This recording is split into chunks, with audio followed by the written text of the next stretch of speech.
for viewers, ordinaryong tao na makikita na ang bandila natin tinitira ng water cannon, ito talaga napakasakit sa atin bilang Pilipino. Barko ng Pilipinas, binomba ng water cannon ng China at binangga pa sa sarili nating teritoryo. Sa lakas ng impact, nasira ang railings at canopy ng PCG vessels. May nambobomba ng tubig sa kanan at kaliwa. At ito pa ang matindi. Ginawa lang daw ito ng China dahil nanghihimasok at nanggugulo daw ang Pilipinas.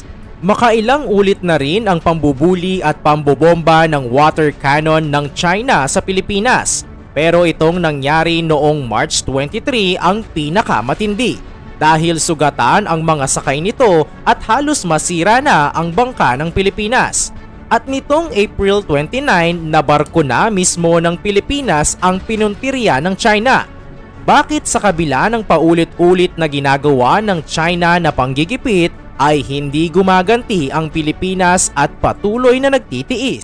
Tama kaya ang ginagawa ng Pilipinas para sa conflict ay makaiwas? O baka ito pa ang magtulak para ang China ay lumakas sa panggigipit at panghaharas? Dahilan kung bakit hindi gumaganti ang Pilipinas sa paulit-ulit na pambobomba ng tubig ng China. Yan ang ating aalamin.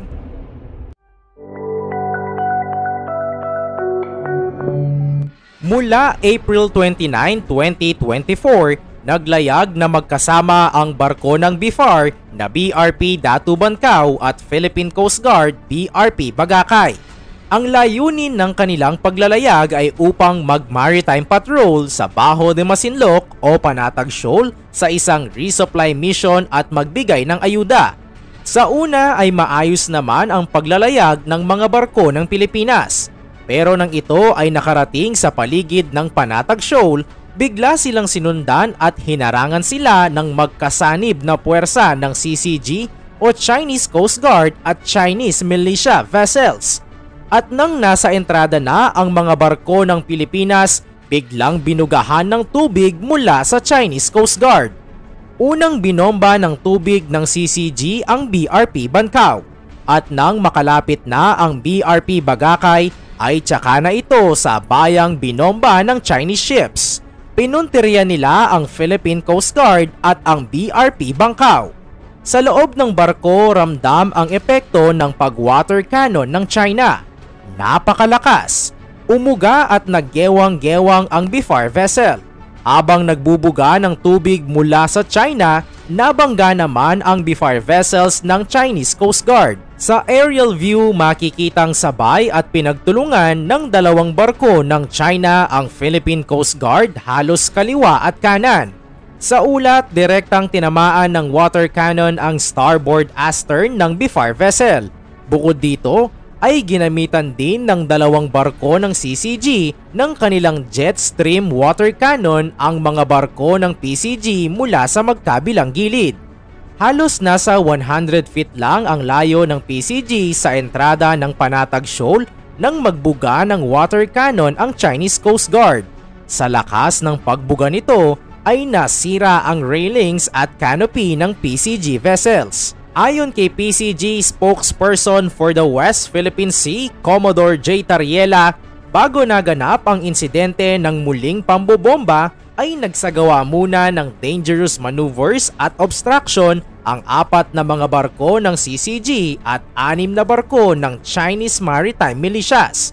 At ang ginawa ng China na pagbuga ng malalakas na tubig, mga sita sa mga barko ng Pilipinas at mga pinsala ay nagsisilbing katibayan na malakas ang pressure ng tubig na ginamit ng China sa kanilang pinakabago at pinakamatinding panghaharas sa mga barko ng ating bansa. Bakit nga ba ginawa ito ng Chinese Coast Guard? Ayon sa China, ginawa lamang daw nila ito dahil nang himasok daw ang Pilipinas sa sakop nilang isla na Wangyan Island na tinatawag nating Panatag Shoal na sakop pa rin ng ating teritoryo sa West Philippine Sea. Nanindigan pa ang China sa kanilang ginawa. Sa isang pahayag, sinabi nilang inexpel daw talaga nila ang mga barko ng Pilipinas sa Scarborough Shoal. at hindi daw tumutupad ang Pilipinas sa kasunduan sa China. Pero iginigiit ng kasalukuyang gobyerno na wala tayong agreement sa China. Sa kabila ng paulit-ulit na panghaharas ng China sa ating mga barko, bakit hindi tayo gumaganti? At ang matindi pa dito, tayo ay binubuli sa sarili nating teritoryo. Ayon kasi sa ating mga opisyal, hindi daw magiging pasimuno ang Pilipinas upang lalong lumala ang tensyon sa West Philippine Sea at mananatiling propesyonal ang bansa sa pagtrato sa China alinsunod sa mandato ni Pangulong Bongbong Marcos Jr. Maingat pa daw na pag-aaralan ng Task Force for the West Philippine Sea ang mga ayon pa sa AFP, mananatili ang pagsunod ng mga sundalong Pilipino sa international laws. Bilang bansa, marapat daw tayong sumunod sa international rules-based order at may maximum tolerance ang mga sundalo ng Pilipinas. Samantala, sa kabila ng panggigipit at harassment ng Chinese Coast Guard, kapwa nanindigan ang PCG at BFAR vessels at ipagpapatuloy ang kanilang maritime patrol kasabay ng pagtiyak na hindi sila mapipigilan sa pagsasagawa ng kanilang mga lehitimong operasyon upang suportahan ang mga mangingisdang Pilipino at matiyak ang kanilang kaligtasan. Sa patuloy na panggigipit ng China sa West Philippine Sea, ano ba ang dapat gawin ng Pilipinas para hindi na ito umabot sa matinding tensyon at digmaan? Magkaroon ng strong political will ang ating pamahalaan. Ipaglaban ang sariling atin. Dahil napatunayan naman natin na atin talaga ang West Philippine Sea sa legal na basihan. Patuloy tayong makipag-ugnayan sa mga kaalyadong bansa. Hindi basta-basta ang China. Malakas at malaking bansa ito. Alam naman ng gobyerno natin na atin ang West Philippine Sea pero hindi tayo makaporma.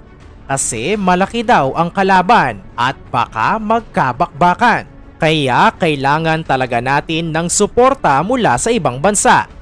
Maghain ng petisyon ulit sa UNCLOS Tribunal upang lalong mapagtibay ang ating legal na basihan.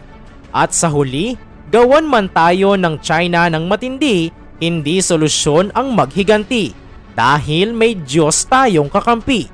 Ikaw, ano sa palagay mo ang dapat gawin ng ating bansa sa issue ng agawan sa teritoryo sa West Philippine Sea? I-komento mo naman ito sa ibaba. Paki-like ang ating video. I-share mo na rin sa iba. Salamat at God bless!